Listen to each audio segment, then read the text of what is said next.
Muy buenos días para todos. En el día de hoy voy a hacer una presentación para Censo en el escalafón docente. Voy a presentarles este artículo que fue una publicación que hicimos en conjunto con el doctor Alejandro Román González en el año 2016. Por tema pandemia se demoró un poquito como la presentación por algunas dificultades que hubo, pero finalmente pues vamos a hablar un poquito del artículo, pero yo quería compartir con ustedes antes de hablar del artículo en sí, como el recorrido que hemos hecho en el servicio endocrino con esta patología, de la cual pues ya hemos hecho algunas publicaciones, finalmente hablarles del artículo como tal y terminar con una publicación que gracias a Dios logramos hacer en el presente año. Entonces, el primer artículo en el que trabajamos, tuve la oportunidad de hacerlo en ese momento como residente del servicio de endocrinología en compañía del doctor Guillermo Latorre, y fue una revisión de temas sobre el síndrome de Cushing, haciendo énfasis principalmente en la parte clínica y también haciendo una revisión también de algunos aspectos fisiopatológicos y de diagnóstico de la enfermedad, proponiendo también al final un algoritmo diagnóstico que no se los voy a mostrar ahora porque más adelante lo retomamos en otras publicaciones. Este artículo salió en el 2009, pero pues digamos que en la actualidad sigue siendo una buena referencia para consultar la parte clínica y de diagnóstico de la enfermedad. Posteriormente, pues hicimos esta publicación. Este fue nuestro trabajo de grado de Juan David Gómez, mi compañero de residencia de endocrino, la doctora Lina Restrepo, en ese momento residente de medicina interna. También contamos con la participación de dos estudiantes de pregrado, la doctora Catherine Lugo y el doctor Andrés Felipe Tobón, en compañía con varios docentes del departamento de endocrinología y también de medicina interna. Hicimos un estudio retrospectivo en el cual encontramos entre 1986 y no recuerdo el año final, fue 2010, un total de 30 casos de síndrome de Cushing, de los cuales la gran mayoría de pacientes fueron mujeres, lo que está pues descrito en la literatura. Solo encontramos un solo paciente con Cushing, específicamente un paciente que tenía un tumor ectópico. Encontramos pacientes con una edad promedio de 38 años y la mayoría de las etiologías responsables del síndrome de Cushing, como ocurre en lo reportado en la literatura, se debieron a una enfermedad hipoficiaria, una enfermedad de Cushing. También encontramos algunos casos de tumor ectópico, 4 en total, y el resto de casos de patología adrenal. Encontramos las enfermedades más comunes, muy similar a lo que se veía en la literatura: la presencia de obesidad, hipertensión, alteraciones de la glucosa, dislipidemia. Y esta es la tabla donde están los hallazgos de laboratorio, donde quiero representar algo que es importante, también descrito en la literatura. Los pacientes con síndrome de Cushing ectópico son los que tenían unos valores mucho más elevados de cortisoluria. Y encontramos también que los pacientes con Cushing hipoficiario, en ellos la supresión por dexametasona a dosis altas fue muy predictiva del diagnóstico de hipercortisolismo asociado a enfermedad de Cushing. Sin embargo, encontramos también algunos pacientes sorpresivamente con tumor adrenal que suprimían con dosis altas de dexametasona, lo cual no es muy común, y algunos pacientes de tumor ectópico que también suprimieron, aunque eso sí está descrito, en menor proporción que los pacientes con enfermedad hipoficial. Llamativamente encontramos que los valores de ACTH en los pacientes con enfermedad adrenal no estaban suprimidos. Obviamente hay que tener presente que muchos de estos pacientes se les hizo esa medición de ACTH hace muchos años, donde la técnica no era la mejor, y eso tal vez pueda explicar que los valores estén un poco más altos de lo esperado, que generalmente sería por debajo de 5, Y encontramos que en los pacientes con tumores ectópicos los valores de ACTH tampoco eran tan elevados como se esperaría, y muchos de ellos estaban en un valor que podría perfectamente coincidir con una enfermedad de Cushing. De ahí la importancia en muchos de estos pacientes de hacer pruebas dinámicas para poder hacer el diagnóstico diferencial, que más adelante me voy a referir a ellos. Entonces, encontramos también los desenlaces en los pacientes con enfermedad de Cushing. Encontramos una tasa de recaídas muy alta después del tratamiento inicial con cirugía del 69%.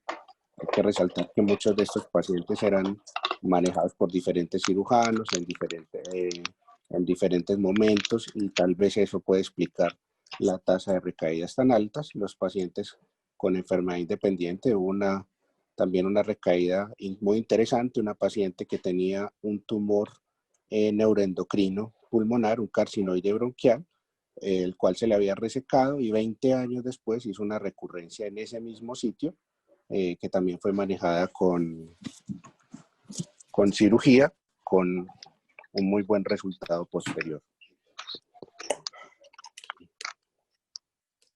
Discúlpenme. En cuanto a la mortalidad, pues hubo un paciente que falleció en el grupo de pacientes con tumores ectópicos, y nos encontraron otros hallazgos importantes.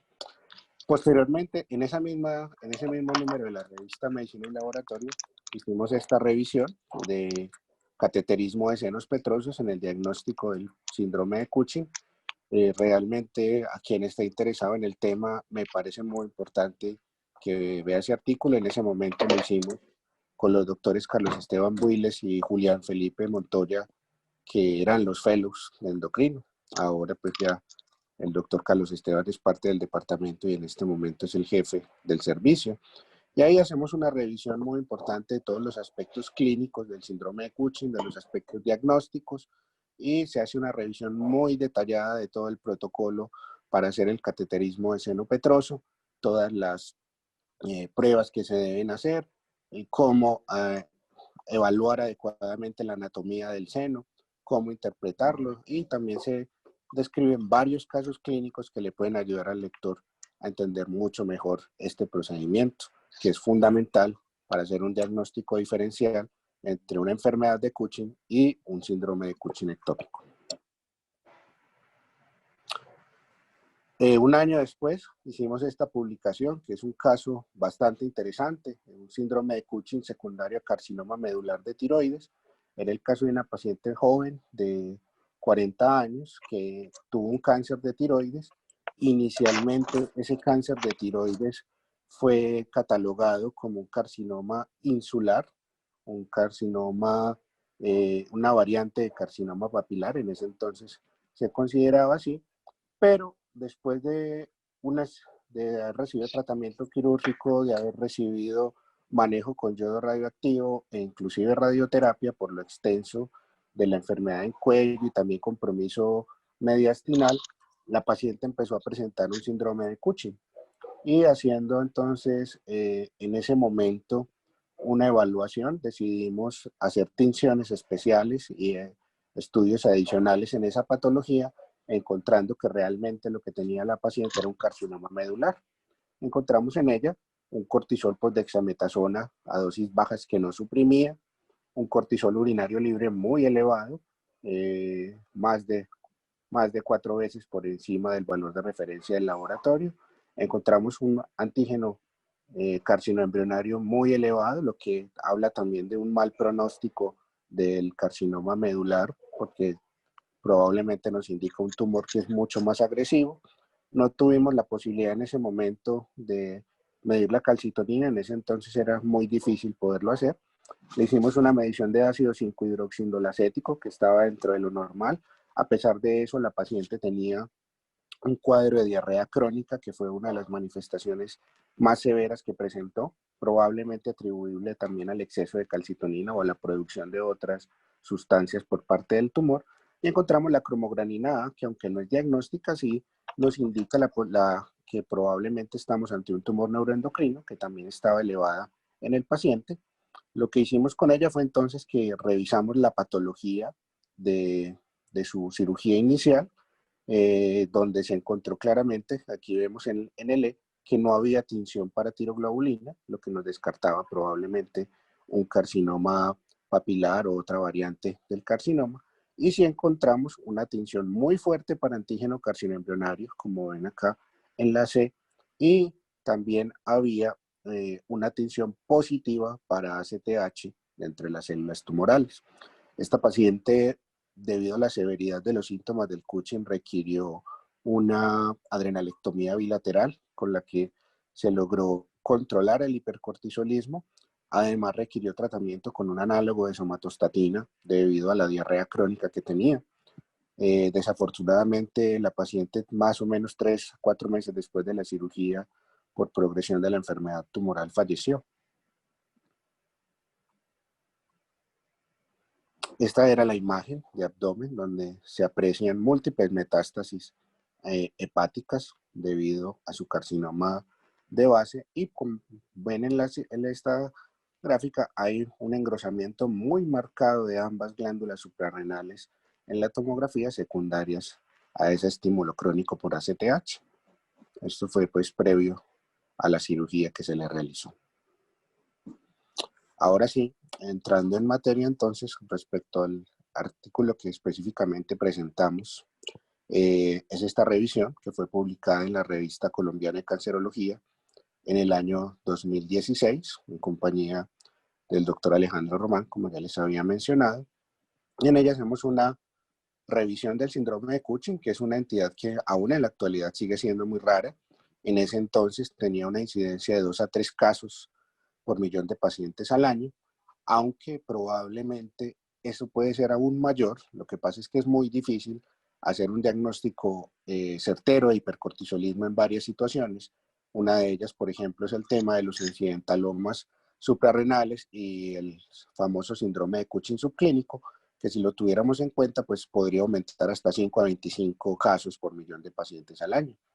Como todos sabemos, el síndrome de Cushing se clasifica en una enfermedad ACTH dependiente, que en la mayoría de los casos va a ser de origen hipofisiario, en el 80% de los casos, y en el 15 a 20% de esos pacientes con enfermedad dependiente van a ser por tumores ectópicos, que ya vamos a hablar un poquito más acerca de ellos. Y tenemos también una ACTH independiente, donde generalmente el origen es en la glándula suprarrenal, principalmente a partir de adenomas, aunque también puede haber otros diagnósticos como hiperplasias difusas o micro o macronodulares, y también carcinomas de la glándula. Esta fue la estrategia de búsqueda que hicimos con las palabras claves en idioma inglés, las bases de datos que revisamos. Buscamos estudios originados en Colombia, realmente no encontramos mucho. Un trabajo original, 2 revisiones de tema y 2 reportes de caso, donde estaban incluidos pues los que ya les había mostrado previamente. En cuanto a la epidemiología, el síndrome de Cushing, que en condiciones normales aparece entre la cuarta y quinta década de la vida, aunque se puede presentar desde la niñez hasta los ancianos. Sin embargo, los pacientes que tienen síndrome de Cushing ectópico suelen hacer una aparición más tardía, en promedio 10 años más tarde con respecto a la enfermedad de Cushing o a las etiologías de origen adrenal. La relación hombre-mujer no es lo clásico del síndrome de Cushing, donde hay un predominio marcado del sexo femenino. En este caso puede ser 1 a 1 o 1 a 2. Vamos a ver más adelante en series de casos que probablemente sigue habiendo un predominio discreto en el sexo femenino. La mayoría de los casos de síndrome de Cushing ectópico se deben a la presencia de tumores neuroendocrinos. De estos, aproximadamente en el 40-60% de los casos van a tener una localización intratorácica. Clásicamente se ha descrito el tumor oculto hasta en un 12 o 38.5% de los casos, de acuerdo a las series que se revisan. Estos son pacientes en los cuales, a pesar de un estudio diagnóstico imaginológico, no se logra encontrar el tumor primario, el cual puede aparecer muchos años después de haberse presentado el hipercortisolismo, aunque hay que aclarar que realmente este escenario no es muy común en la actualidad, debido a que ya tenemos unas técnicas de imágenes mucho más especializadas que nos permiten hacer el diagnóstico de una forma mucho más precisa. Sin embargo, todavía se pueden presentar algunos casos y no es muy frecuente que el tumor aparezca después del hipercortisolismo. Generalmente, la mayoría de las ocasiones, el tumor va a tener una presencia concomitante con el inicio del síndrome de Cushing. Estos tumores se van a caracterizar por la producción de diferentes hormonas. En el caso específico del síndrome de Cushing, la que más se produce es la CTH. Muy ocasionalmente, pero se ha descrito, se produce también CRH, y de hecho hay descripciones de casos. Por ejemplo, se describió un caso de un paciente con un timoma que inicialmente expresaba ACTH, se le hizo manejo quirúrgico y posteriormente presentó una recaída, y en dicha recaída la hormona que presentaba era CRH. En este último caso es un reto muy importante para el clínico, porque esos pacientes con producción ectópica de CRH podrían tener por estímulo hipoficiario la aparición de una hiperplasia que podría asemejarse a un adenoma hipoficiario, haciendo aún más difícil el reto diagnóstico de encontrar ese tumor ectópico productor de CRH. Aparte de esto, pues ellas pueden producir otras hormonas, pueden producir hormona antidiurética, histamina, dopamina, etcétera, etcétera, que pueden dar diferentes manifestaciones clínicas a las del síndrome de Cushing, y pueden producir también marcadores específicos neuroendocrinos, como es el caso de la cromogranina, que es una buena estrategia. Nos puede sugerir que el paciente tiene un tumor neuroendocrino, y a largo plazo pues se puede utilizar como un marcador tumoral para identificar casos de persistencia o recaídas de la enfermedad. En esta revisión que hicimos, lo que se encontró era un predominio de tumores intratorácicos y específicamente pulmonares. En series más viejitas se había encontrado que el tumor más común era el tumor de células pequeñas de pulmón, pero en las últimas series lo más frecuentemente mencionado es la presencia de carcinoides bronquiales. Recuerden que en la actualidad el término carcinoide ya no se utiliza, se habla de tumores neuroendocrinos o carcinomas neuroendocrinos, y probablemente el único en el que sí se acepta el término carcinoide es en estos tumores específicos bronquiales. Esa es la neoplasia más común, 25 a 32%. En tumor de células pequeñas del pulmón, el 20%. También tumores neuroendocrinos del timo, tumores de las células de los islotes, también el feocromocitoma, el carcinoma medular de tiroides no es muy común, y se ha descrito también la presencia de síndrome de Cushing ectópico asociado a tumores sólidos sin diferenciación neuroendocrina. Ahí tenemos, por ejemplo, tumores de pulmón, de ovario, adenocarcinomas de cervix, anorrectales, de próstata, y también se ha descrito con asociación a neuroblastoma. Esta tabla fue tomada de una evaluación de distintas series que se habían reportado en la literatura. Hace poco, este año, salió una revisión del síndrome de Cushing ectópico, y realmente las frecuencias de los tumores siguen siendo muy similares a lo reportado en este momento en la publicación. La clínica en el síndrome de Cushing ectópico es muy variable y va a depender de varios factores, entre ellos el tipo de tumor, la agresividad del mismo, el grado de diferenciación que tenga y la presencia o no de enfermedad metastásica.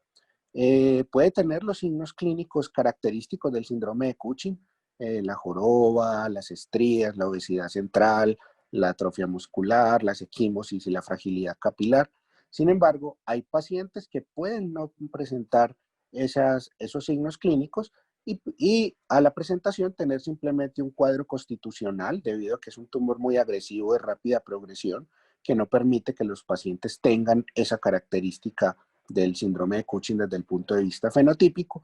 Pueden presentarse más por una crisis hiperglucémica, un cuadro constitucional, una depresión aguda, un cuadro psicótico y una infección por bacteriana o por algún germen oportunista. Eso ocurre sobre todo en tumores con un comportamiento biológico mucho más agresivo, pero resaltar dentro de los pacientes con síndrome de Cushing de origen ectópico la presencia de patologías como la hipertensión, la prediabetes o la diabetes, la debilidad y la atrofia muscular proximal, que es muy característica, la hipocalemia. Yo creo que este es un signo muy importante en estos pacientes, junto con la hiperpigmentación, aunque tampoco es muy frecuente que todos los pacientes con síndrome de Cushing ectópico tengan hiperpigmentación. Generalmente esta se va a producir en tumores que tengan un comportamiento menos agresivo y una evolución más insidiosa de la enfermedad. La fragilidad capilar, la pigmentación cutánea que mencionamos, la osteoporosis y fracturas. Tuvimos un caso de una paciente con un tumor neuroendocrino pancreático con una osteoporosis asociada y múltiples fracturas vertebrales sin una asociación previa a trauma. Infecciones, encontramos en estos pacientes infecciones por gérmenes oportunistas, bacterianas, micóticas.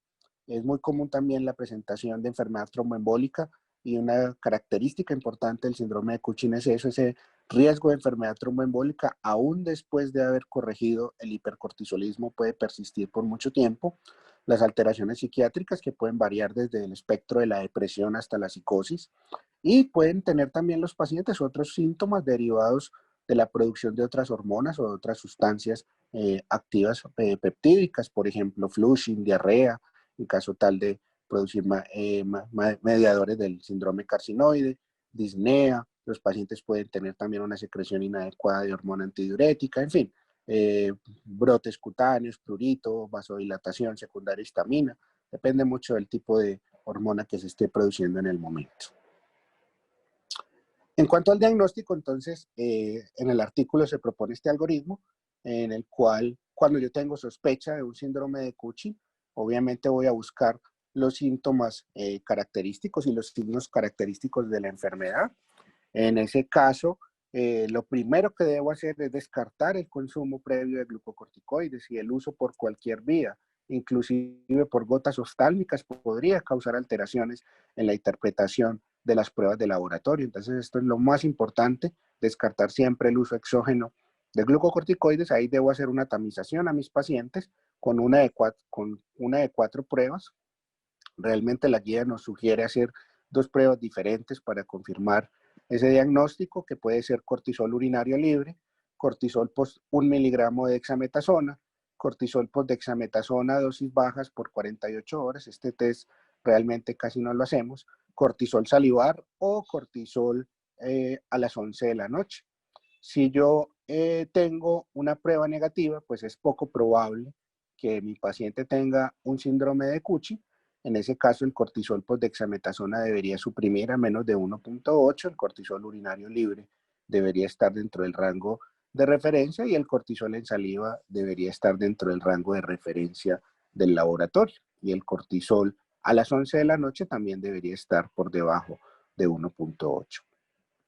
Si eso es así, descarto el síndrome de Cushing, aunque debo tener en mente que puede haber algunos pacientes que hacen formas cíclicas del síndrome de Cushing, que hacen periodos de valles y picos de actividad. Entonces, en esos pacientes, si esa es la sospecha clínica, pues debo hacer un seguimiento en el tiempo y cuando tengan los síntomas o de forma periódica estar haciendo nueva medición del perfil hormonal.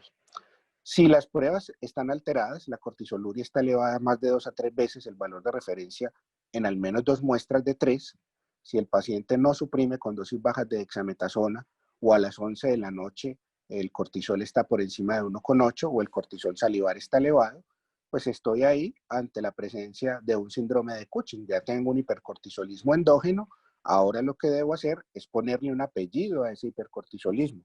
Y en ese caso, lo que debo hacer es hacer una medición de la hormona ACTH.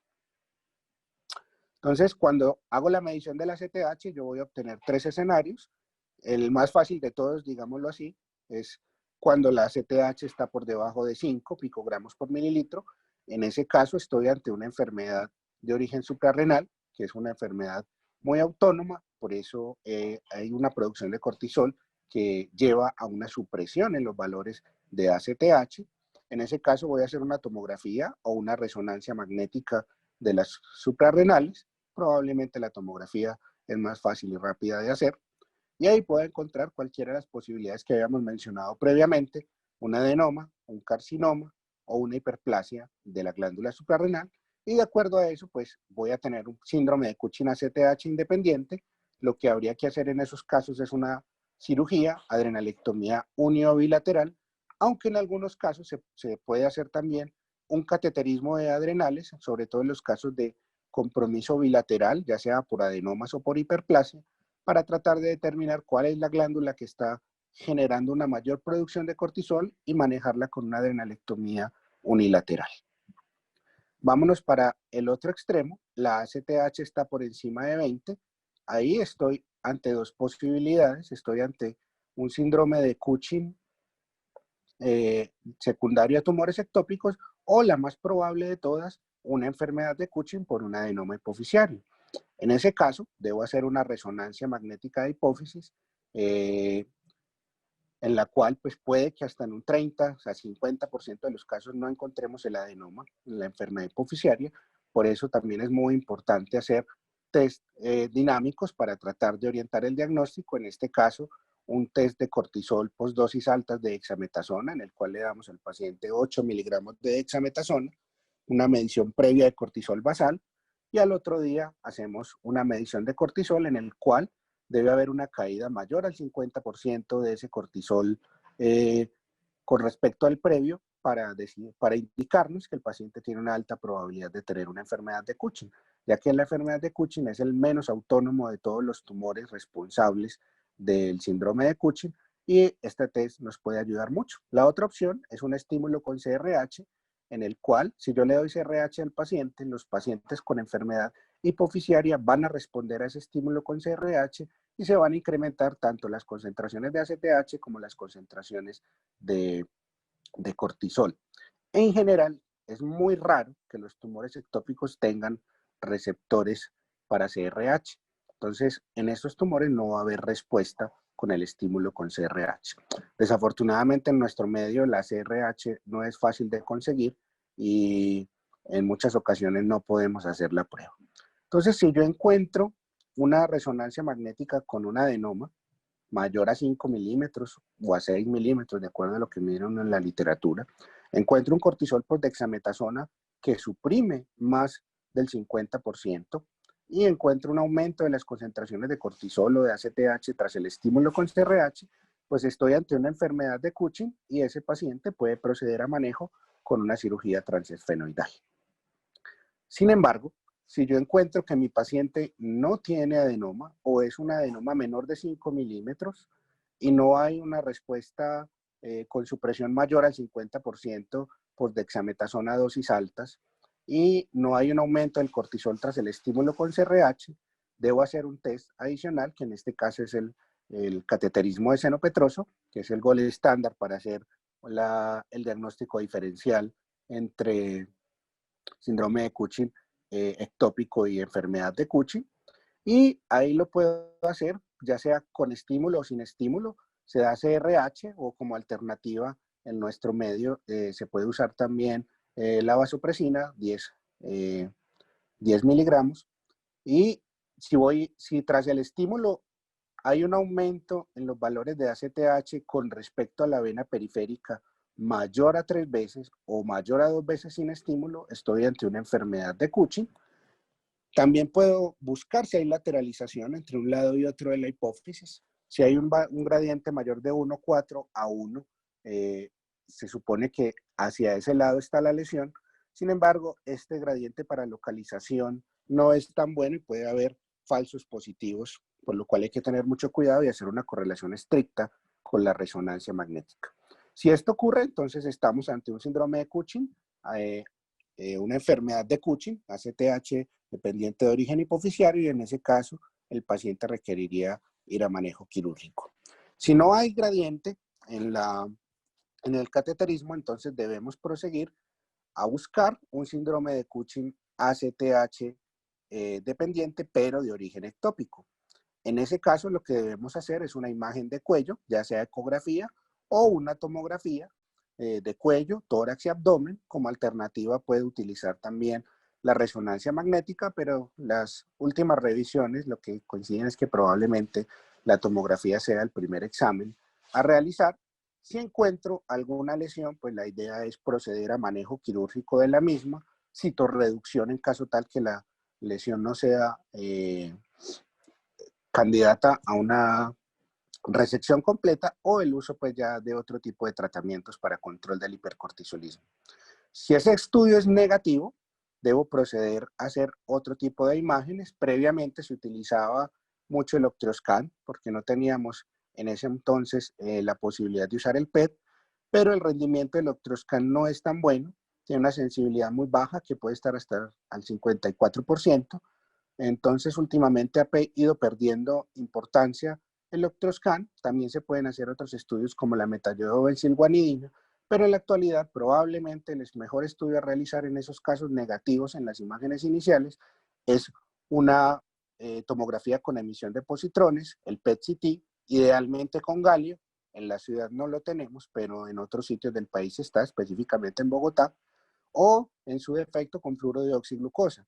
¿Cuál es el problema de la fluorodeoxiglucosa? Que es muy buena, sobre todo para tumores muy agresivos, que ya tengan un grado importante de desdiferenciación con una mayor captación de glucosa. Entonces, lo ideal sería el PET con galio. También tendríamos la posibilidad de hacer PET con DOPA, que lo tenemos en este momento. FEDOPA la tenemos en la Clínica de las Américas. Creo que hay otra institución en la ciudad también que también lo tiene, que también podría ser una buena alternativa para evaluar a estos pacientes. Y en algunos casos, inclusive, la combinación de PET con galio y PET con fluorodeoxiglucosa también podría ser una excelente alternativa. Si encontramos lesiones susceptibles de manejo, pues obviamente el paciente debe proceder al manejo quirúrgico, quimioterapia o las técnicas que se requieran. Si el estudio es negativo, el paciente debe estar en una vigilancia periódica para definir en el momento que aparezcan las lesiones el tratamiento a ofrecerle. Y en algunos casos, sobre todo si la severidad del hipercortisolismo es muy marcada y el paciente está muy comprometido, yo tengo la opción de dar ya sea manejo farmacológico o de realizar una adrenalectomía bilateral para control del hipercortisolismo. Estas son algunas imágenes de nuestros pacientes. En la imagen de la izquierda encontramos un paciente que tenía un tumor neuroendocrino de localización pulmonar y como pueden ver en las flechas hay un engrosamiento muy importante de ambas glándulas suprarrenales. Y en la gráfica de la derecha encontramos un paciente con un tumor neuroendocrino pancreático, el cual tenía también asociada una hiperplasia muy importante de las glándulas suprarrenales y a nivel hepático varias lesiones compatibles con metástasis. En cuanto al tratamiento del síndrome de Cushing ectópico, es muy importante tener en cuenta que lo ideal siempre será realizar una cirugía. Sin embargo, esto va a depender de muchas cosas, la extensión del tumor, el tipo de tumor, la presencia o no de metástasis, por lo cual las tasas de respuesta van a ser muy variables, ya que son múltiples las etiologías del síndrome de Cushing ectópico. Lo ideal siempre será hacer manejo quirúrgico, como les decía también previamente, en algunos casos, aunque no se pueda hacer una resección completa de la neoplasia, se puede hacer también citorreducción y combinar con otras técnicas de tratamiento para mejorar no solo la sobrevida del paciente, sino también la sintomatología derivada del síndrome de Cushing. Ya hay tratamientos específicos para las neoplasias, en este caso la quimioterapia en los carcinomas neuroendocrinos, que se caracterizan por un KI 67 muy elevado. Algunos dicen que más del 20%, otros dicen que más del 55%, pero es importante tener eso presente a la hora de definir el tratamiento. En algunos casos, donde la enfermedad no es resecable, se puede hacer también terapia con radioisótopos unidos a análogos de somatostatina. Muchos de estos tumores expresan receptores de somatostatina, específicamente el tipo 2 y el tipo 5, y esta terapia con radioisótopos nos puede ayudar a controlar la enfermedad con respuestas que pueden ser buenas y aumento de la supervivencia en algunos de los pacientes.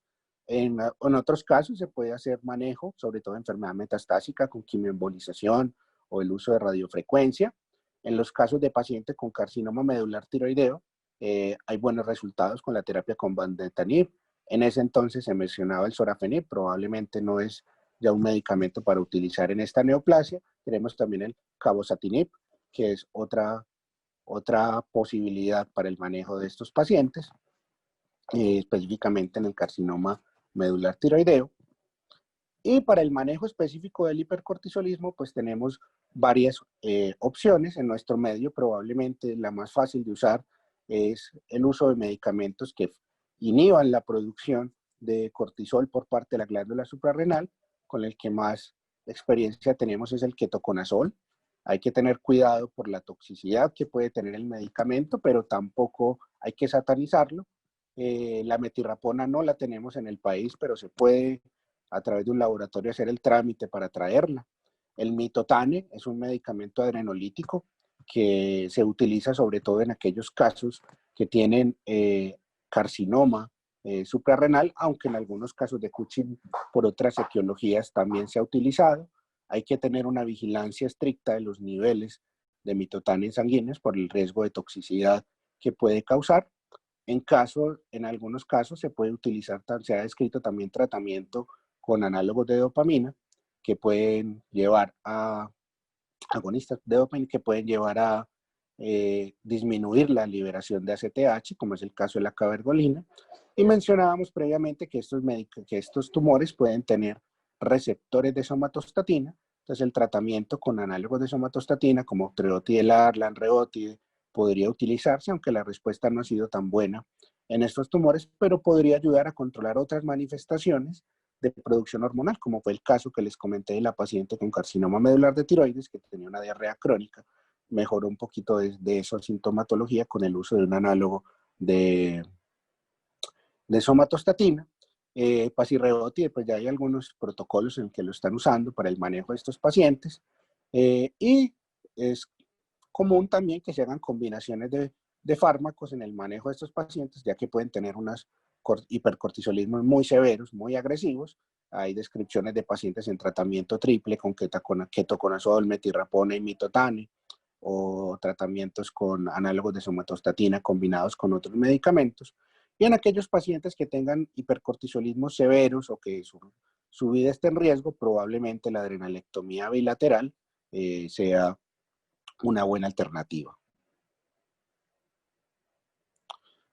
En este artículo también hicimos una descripción de los 4 casitos que teníamos en ese momento de Cushing ectópico.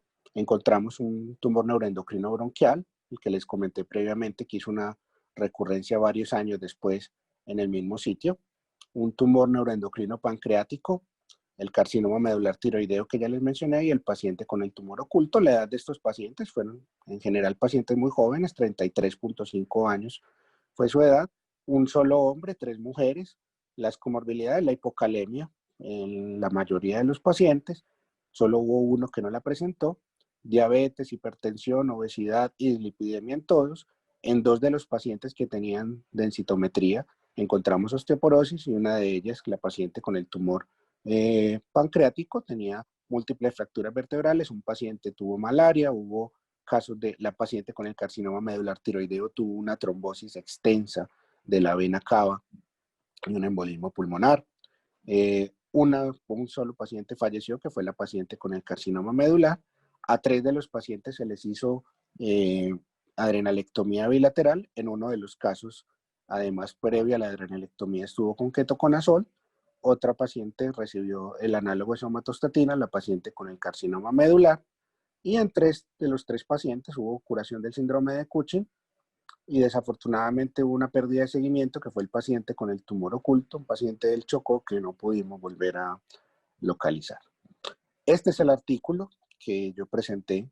Ahora, si me regalan 2 minuticos más, quisiera compartir con ustedes esta publicación que salió este año en la revista Archivos de Endocrinología Brasileros. Es un trabajo que hicimos en compañía de una estudiante de pregrado, Vanessa López, y con algunos endocrinólogos de la ciudad, y con el doctor Camilo Jiménez, que trabaja en los Estados Unidos y es una persona que tiene muchas publicaciones en este campo de la oncología endocrinológica. En este describimos 14 pacientes con síndrome de Cushing ectópico, de los cuales 8 eran mujeres, una relación de 1.33 a 1 con respecto a los hombres. La edad de aparición también fue un poco más temprana de lo descrito clásicamente en la literatura. Encontramos de esos 14 tumores, que como se ha dicho en la literatura, la mayoría estaban localizados a nivel pulmonar, 8 casos. Encontramos 4 tumores intraabdominales, un tumor en cuello, que fue el que ya mencionamos previamente, y el tumor oculto, que también habíamos mencionado. Estas son las características clínicas de los pacientes. Importante resaltar de esta tabla la presencia de miopatía en el 79% de los pacientes, obesidad central, las fases de luna llena, casi todos tenían hipertensión arterial, casi todos tenían diabetes mellitus. 4 casos encontramos con osteoporosis, los que tenían, a todos los que se les pudieron hacer densitometría. Y encontramos que 13 de los 14 pacientes tenían hipocalemia, en la cual fue muy difícil de controlar en la gran mayoría de ellos, con altos requerimientos de potasio, tanto venoso como reposición oral y el uso de espironolactona.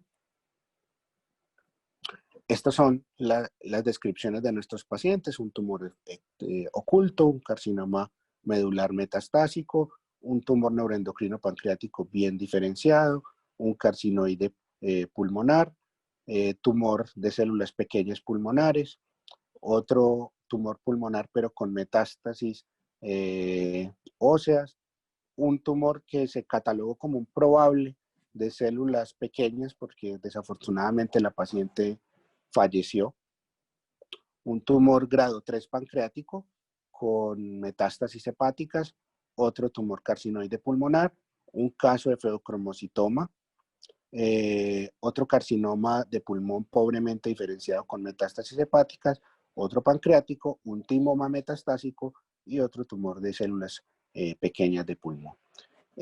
Como hallazgos llamativos, la hipocalemia, que fue muy común en casi todos los pacientes. Solo hubo uno que no la presentó y en otro no teníamos como a la mano el dato, pero en todos los pacientes valores tan bajos como hasta de 1.3.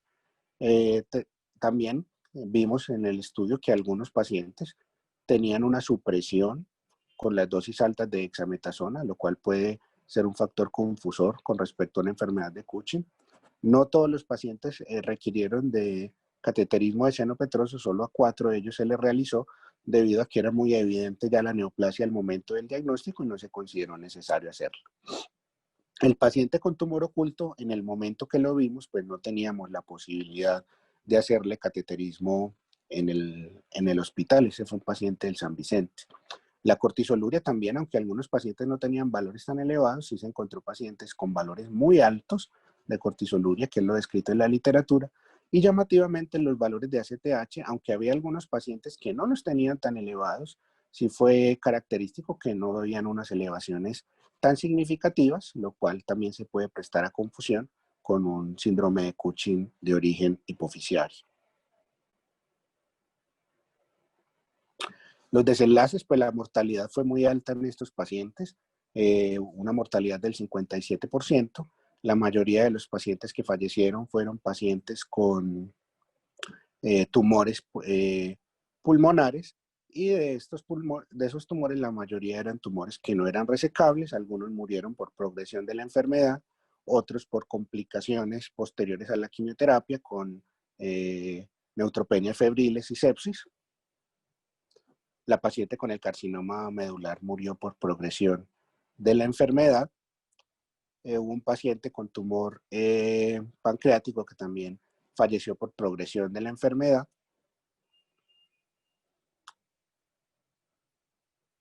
Y esta es la tasa de supervivencia, entonces, perdón, de mortalidad. Encontramos una mortalidad del 57% en estos pacientes con una supervivencia media de 27 meses. Y en aquellos pacientes que tenían tumores que no eran resecables, pues la mortalidad estuvo alrededor del 85%, muy alta. Muchos de estos pacientes al momento del diagnóstico ya tenían una enfermedad muy avanzada, lo que dificultaba pues como las intervenciones que se les realizaban. Esta es la presentación que les acabo de hacer. Espero que haya sido de su agrado. Quiero compartir también con ustedes como otra de las publicaciones que se han realizado en este año y los proyectos que están como en curso. Tuvimos esta publicación, descripción de la experiencia de pacientes diagnosticados con insulinoma en varios centros de la ciudad.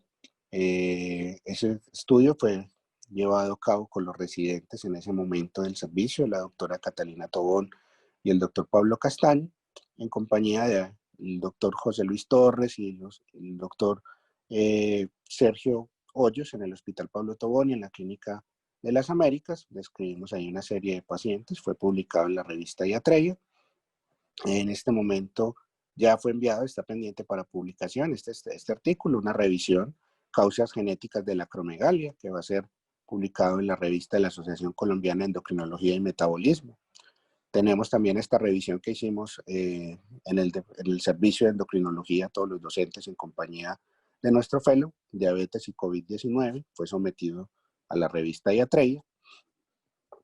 Tengo este artículo, es un artículo de revisión, efectos adversos de la terapia con glucocorticoides, que ya está terminado y fue sometido y va a ser publicado, Dios mediante, en la revista Iatreya.